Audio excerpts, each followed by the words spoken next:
Hello, Jill here. Welcome to my channel. Come on in to Everland by Jill and let's get an update on where my cards are going. I was having so much fun this week. If you watched my last video, I started making these little round pieces and stitching them or whatever I was going to do because I was getting ready to make some of my Christmas cards. So I mentioned in that video that I would come back and show you how they come along. So here I am this morning. So grab your coffee, stick around for 5 minutes, 7 minutes, maybe 10 minutes. So good. Today we're doing Morning at the Oasis because I feel like it's a wonderful morning. That's my cup, by the way. That's the name of my cup is Morning at the Oasis. And let's get started. So I hope you're all doing well. Hope you've been doing something you love. Hope you've been crafting or stitching or whatever is your heart's desire. And I hope that you would share some of the things that you're making. Tag me on Instagram or whatever. I don't have these up on Instagram. I haven't taken photos yet, and they are not completed. There's my disclaimer at the start of this video. But I wanted to kind of show you some of the things I did and how you can get, more involved, get more creative. And the more I did, the more I wanted to do. And so I'll show you some of these. As you know, I did different kinds of things on these. I did on these little round pieces. These are ribbon weaving. This is ribbon weaving. This one is ribbon weaving. Oh, my bow's a little wonky. And this is ribbon weaving. Okay, so all of them are the same concept that I showed you in the last video, how I kind of wove the ribbon, created the ribbon panel, and then cut it into 3-inch circles. Okay, so we did that. And then I wanted to make them a little poofy, so there's a piece of actually foam. I made another 3-inch circle of foam to put them in on top of. And then I did stitching. I did a lot of running stitch on these, as you can see here. Then I thought, well, I don't think I like that edge showing. Let me take this off and I can show you better. Oops, come here. Come here. Okay, so I didn't like this edge, so I thought, well, okay, what am I going to do? And I thought, well, I have some, so I have, sorry, I would think I was I was sliding off camera. So I had some, I thought, I have some tiny, tiny lace. So I put that on and I thought, well, it needs something else. So I ended up weaving. This is just stranded cotton, embroidery thread through the lace and put that on. And then I always knew I was going to put a bow on them somehow. So I'll show you some of the bows I made, but some of them are the same because I got kind of in a groove that I liked and I kind of stuck there. But this little thing, I think I mentioned in the last video that I had some cut work lace, or it's not really lace, it's cut work. And I was looking at some of the shapes on the cut work to see what I could do about making snowflakes. So this is a rudimentary snowflake and it is also stitched down. Then I made these little bows out of twine. I sewed them on and I added a little hanging thing. I started to think, okay, I'm going to put these on top of my card. So I thought I could put them, and I did do this for a couple of them. Where are they? Here. I could just put them, I think there's another one. Yeah, here's one. This is actually one of my favorite. I could just put them on top of the card, which I did on some of them because some of them are different, with different lace, different ribbons, and what have you. But I thought, okay, well, what if they want to take them off? They're going to try and peel these off. So I thought I want to finish the back of these little circles. So I did. All of them are backed with a linen fabric, and then I went from there. So I put these little, what should we call those? I know there's a name. I'll just call them a hanger on there. And I thought I don't want to attach these solid because when I do, these are going to be very difficult. These are going to be difficult to get off, and because of the way I apply them, because I don't want them to shift and move in the envelope. But these, I thought, well, I think I'm going to put a little twine hanger on them. And then I thought, okay, now how am I going to attach that so that they're not going to, you know, so that they can be removable, right? Now, I'm not saying the people who receive these want to remove them or want to use them for an ornament or anything like that. They can certainly do what they would like with them. And but my idea was I could put a button up there. So then I thought, well, I could put a brad up there. So I tried looking at different aesthetics, and I ended up liking the button. So that's what I did on these. And these are ribbon, like I said, these are ribbon weaving. And you can see all the bows are somewhat a little different.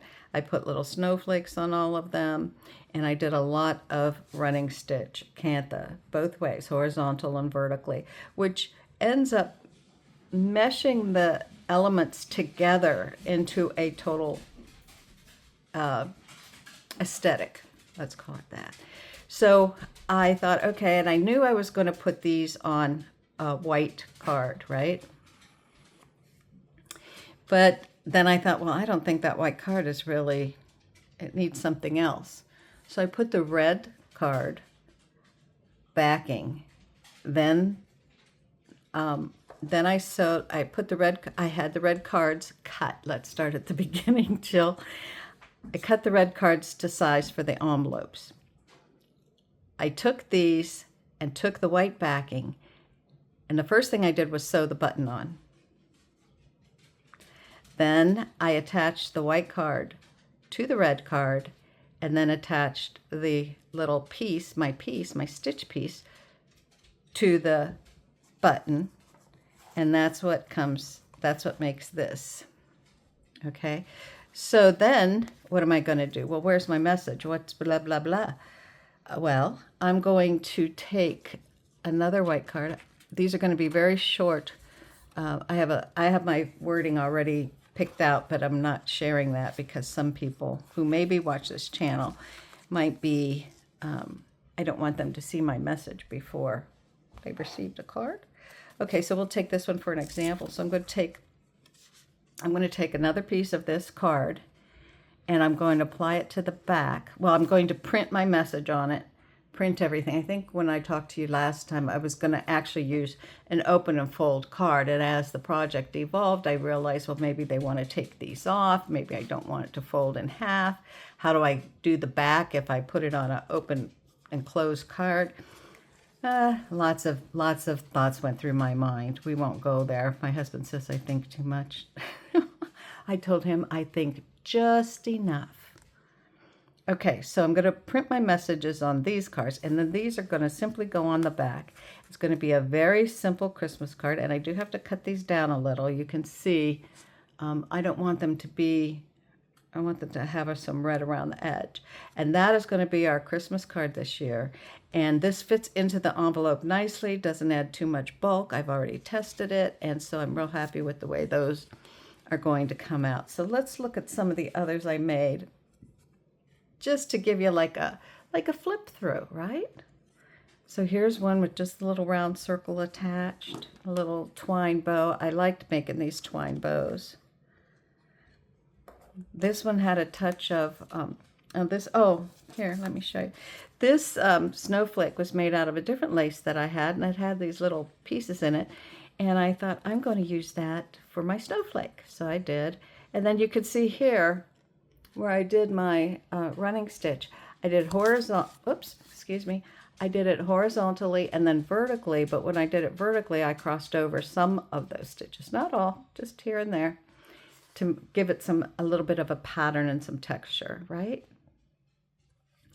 So, and I thought, well, I didn't like that edge. So I took my twine and I couched it, and you can see the couching on there. If you look real close, you could see the couching. Can you see it? Yes, there it is. And I just couched it on. So lots of stitching on these, lots of stitching, but I just had, I'm still having fun because I'm not quite finished yet, but I'll show you these. This is another one without a button. This was some very special fabric. I used a red and white striped fabric behind. And then my couching, when I did the twine, because I still went around the edge with twine, you'll see that goes on all of these because I just love the way it looked. I did overcast stitch in a red to couch down that twine. And I thought that looked real cute. Added a little bit of color and dimension. Color and dimension, right? This is one of my favorite. This was, I should also mention that on the fabric ones, so we did ribbon weaving, right, on these over here that we just looked at. These were ribbon weaving, okay? So the fabric ones, I did fabric collaging, okay? So I did it in different ways, but mostly they were all collaged, as in my last video, and this is one of my favorite ones. It came out with such a cute little dark light and a little bit of red and white stripe in there. Again, the twine, which was couched down twine bow, and a button, okay. And here, here's another one. There's a couple of them here, I'll show you. But now I started to get more creative and my mind was taking off. So on this one, if you look closely, you can see the flower in the background, and I actually fussy cut that out of the fabric. Then when I put it on, I did it in red and white twine, real thin baker's twine. Put a snowflake on top, but when I did my background running stitch, I did it in a circle pattern. I'm trying to, I'm not good at laying this flat and getting it. There we go. Circle pattern. And again, couch the twine. And here's another one where I did running stitch a couple of different directions. I thought that one came out really cute. Now I did think about putting a ruffle around the edge and maybe mounting the ruffle to the back around the edge so that it stuck out all roughly. But then I became a little more concerned about the depth of it in an envelope, and I didn't want to push the ballad on that one. Here's another one with 3 little snowflakes on it with a little red button. Running stitch. I think I should get to some where you'll see some cross stitch maybe. Here was some hatch stitch. Here's some cross stitch I did. I make messy X's. Now, keep in mind my things are rustic. I don't do fancy. I don't do technically precise stitches. I like them to be very natural. I like them to come natural when you're stitching, and I like them to look a little bit rustic and I don't know, Jill style, Everland. They come from Everland, so they're definitely mine. Same concept on that one. Here's another one with three little snowflakes, which those, of course, just came off some lace I had. And here's another one where, I went off the rails, guys. I went off the rails. And if you notice, I fussy cut this holly leaves and holly berries out. Can you see that? I fussy cut it out of some of the fabric I was using. And then I stitched it down with off-white thread to match a thread that I was using to do my running stitch. And this half of the running stitch went up and down, this half went across. It was wonderful to play and create these different patterns with the running stitch.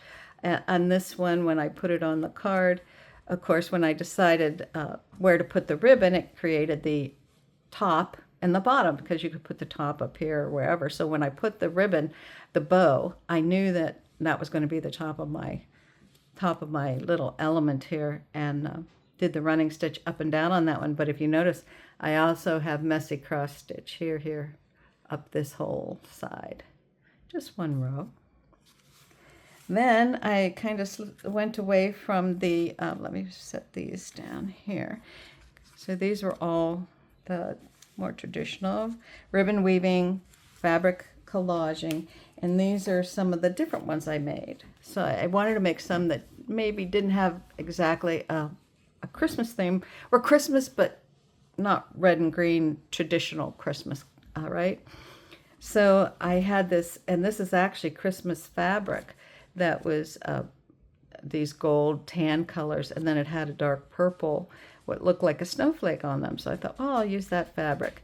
That was both a good and a bad idea, and these next 3 cards, I'll tell you why. And I added my 3 little snowflakes twined. I added a different kind of button up here, because I thought it's a little more rustic in a way that it's not exactly Christmas. It's more like a homespun Christmas look. So I added a little wooden button up top there. But this fabric is, the patterns on it are painted. They're not, end result is this fabric was not really nice to stitch through. It was very tough, and as I went along doing my running stitch, a little bit of cross stitch here, I found that, you know, I wasn't enjoying stitching on that fabric much. And that was the same with these blue ones here. You can see I like the blue. I did like the blue because it kind of reminded me of the other ones I did, but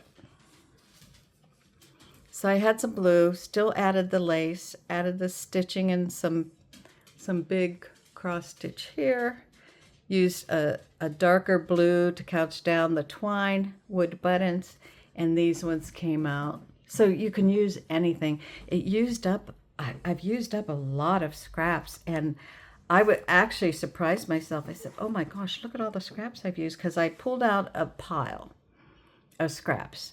And then I thought, okay, now just work from that pile. Don't go getting carried away and pulling out a bunch of other things, because you don't need them. You're only using very small pieces. And I drew from that. And when I was done, I didn't have very many scraps left in that pile. So I was real happy with the way this worked out. And I hope that you enjoyed these little crafty things I made. This is one of my favorite. We'll put you on top. And I hope you enjoyed them. And that's my update on this. You won't see them again, but I certainly appreciate that you came along to take a look and see all the different things that you can, that develops along the way when you're crafting. And it's just kind of let the piece take me where it wanted to go and stitched away. And I was just happy here. So thank you for sharing some of my collection, and some of you viewers will be seeing these again in your mailbox, and I hope you enjoyed this video.